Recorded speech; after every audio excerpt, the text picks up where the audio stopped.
This is a no bullshit guide for scoring 100 out of 100 in class 10 science. First is do NCERT. आप में से कई लोग डरे होते हैं कि NCERT करने का टाइम नहीं है या फिर समझ नहीं आता मेरे को, बट ट्रस्ट मी, अगर आपको समझ नहीं भी आ रहा है तो भी इस वे से आप कर लोगे। तो क्या करना है, फर्स्ट एक बार आपको फास्ट रीडिंग करनी है, आपको स्किम थ्रू करना है। बस आपको मेमोराइज कुछ नहीं करना, समझना कुछ नहीं है, बस जल्दी जल्दी आइडिया लेने हैं कि ये ऐसा हो गया, ये ऐसा हो गया, और पेज पलट देना है। जब ये हो जाए तो आपको एक्टिवली रिकॉल करना है कि अच्छा इस पेज पे ये बताया गया था, इस पेज पे ये था और इस पेज पे ये था। जब ये हो जाए तो उसके बाद आपको जितने भी असर्शन, रीजंस और एक्टिविटीज है उनका एक नोट बना के रखना है अपने दिमाग में, मेंटल नोट कहते हैं इसे, जो कि आपको बहुत काम देगा बाद में। थर्ड, इसकी आपको एक वॉल को टीच करना है। जब आपने कुछ पढ़े लिया हो तो एक दीवार को समझाने का ट्राई करो कि इलेक्ट्रिक करंट ये होता है, इस रिएक्शन से ये होता है, यहाँ पे ये हो रहा होता है, जिससे आपके कॉन्सेप्ट बहुत स्ट्रांग हो जाएंगे अननोइंगली। उसके बाद अगर आपको कुछ भी नहीं आता तो वन शॉट देख लो। अगर आपने अभी तक कुछ भी नहीं किया है, सिलेबस आपका बचा हुआ है, वन शॉट आपको पूरे टाइम में नहीं देखने, आपको 3-4 दिन में अभी खत्म कर देना है। और उसके बाद जो मैंने ये सब बताया ये पूरा फॉलो करना है। और अगर आपको कोई कॉन्सेप्ट में वीक लग रहा है तो आप वन शॉट देख सकते हो, लेकिन 5 घंटे वाले नहीं, छोटे वाले देखना, 30-40 मिनट के अंदर अंदर वाले। उसके बाद short notes which are very very important, because इससे आपके गैप डेज में रिवीजन बहुत शॉर्ट एंड हो जाएगा एंड बहुत सॉर्ट आउट हो जाएगा। तो first of all short notes में आपको कॉन्सेप्ट एप्लीकेशन का ध्यान रखना है। शॉर्ट नोट्स में जितने भी आपके चैप्टर के कॉन्सेप्ट एप्लीकेशन है कि अच्छा यहाँ पे ये इस कॉन्सेप्ट से ये, इस आइडिया से ये होता है, उसको लिखना है। उसके बाद आपको फार्मूला, एग्जाम्पल और कीवर्ड्स लिखने हैं। फार्मूला आपको अगर ध्यान में रहेगा तो गैप डेज में बहुत काम आएगा।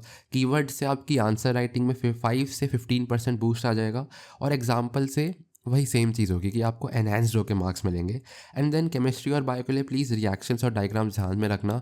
डायग्राम से क्या होता है, डायग्राम से आपको अगर आपने क्वेश्चन कुछ ऊपर नीचे भी किया है तो भी फुल मार्क्स मिल जाते हैं अगर डायग्राम्स अच्छे हैं। और रिएक्शन से केमिस्ट्री में वही सेम चीज़ होती है कि रिएक्शन अच्छे से लिख दिया है तो उसके एनहांस्ड होकर मार्क्स मिलते हैं। उसके बाद आती है कि प्रैक्टिस कहाँ से करनी है। देखो, प्रैक्टिस अगर आपको करनी है तो प्लीज़ NCERT के लास्ट वाले जो क्वेश्चन होते हैं जो कॉम्पिटेंसी में काम आते हैं वो कर लेना।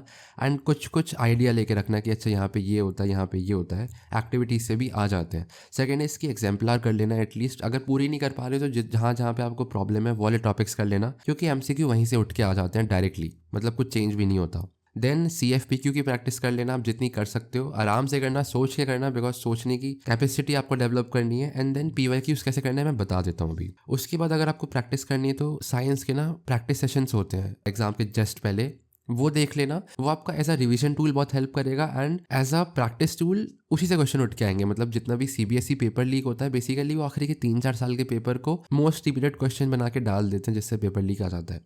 तो प्लीज़ क्वेश्चन प्रैक्टिस सेशन देख लेना एग्जाम के पहले। देन आंसर कैसे करना है बोर्ड एग्जाम में, तो देखो स्टार्ट करना है ब्रीफ से कि अच्छा यहाँ पे मैं ये करने वाला हूँ। उसके बाद जो आपका मेन फोकस होगा कि इस क्वेश्चन में ये करना है, उसको सॉल्व करके दिखाना। एंड देन एंड करने से पहले एक लिंक कर देना या फिर कंक्लूड कर देना कि मैंने इस क्वेश्चन में ये था and I have done it like this, या फिर ये फॉर्मूला यूज़ किया गया। इससे आपके मार्क्स पूरे हो जाएंगे। एंड प्लीज़ फार्मूलाज और डायग्राम्स अच्छे से करना और हाईलाइट कर देना। प्लीज़ रिवाइज बहुत बार करना, एटलीस्ट 3 से 4 बार रिवाइज करने का ट्राई करना। 2 बार भी हो गया you will be able to score 70-75+। तो रिवाइज कैसे करना है, मेन दिक्कत ये होती है कि आपको बहुत चीज़ें आती होंगी but you are gonna forget it during the exam, because वो एग्जाम फेयर वाली चीज़ आती है। तो trust me on this code, that is even a fool with a lot of confidence can perform better than an intellectual who doesn't have confidence. तो इस बात का ध्यान रखना कि अब कॉन्फिडेंस बढ़ाना कैसे है। All that you got to do is कि बहुत अनऑर्थोडॉक्स है बट जितने बजे आपका बोर्ड एग्जाम होता है उसी सेम टाइमिंग पे आप उठो और सब कुछ हटा दो एंड ऐसा एग्जाम एटमॉस्फेयर बनाओ कि अभी मेरा बोर्ड्स का एग्जाम ही है। एक PYQ उठाओ, 3 घंटे का टाइमर लगाओ और कर डालो। और ऐसा 4-5 बार करोगे ना, ऑलमोस्ट हर सब्जेक्ट के लिए कर लेना, इससे आपका डर भाग जाएगा पूरा। तो जितने भी रिपीटेड क्वेश्चंस होते हैं ना लास्ट के लाइक 3-4 साल के PYQs के, प्लीज़ उसको ध्यान में रख लेना या फिर एक जगह पे नोट कर लेना शॉर्ट नोट्स में ही। क्योंकि जितना भी आपका CBSE paper leak, oh my God मेरे लेक्चर से 5-10 क्वेश्चन आए थे, यहाँ से ये हुआ था, मैं तो गॉड हूँ, all of that is as simple as 3-4 साल के PYQs को एनालाइज करके वहाँ से रिपीटेड क्वेश्चन उठा के अपने लेक्चर में डाल देना।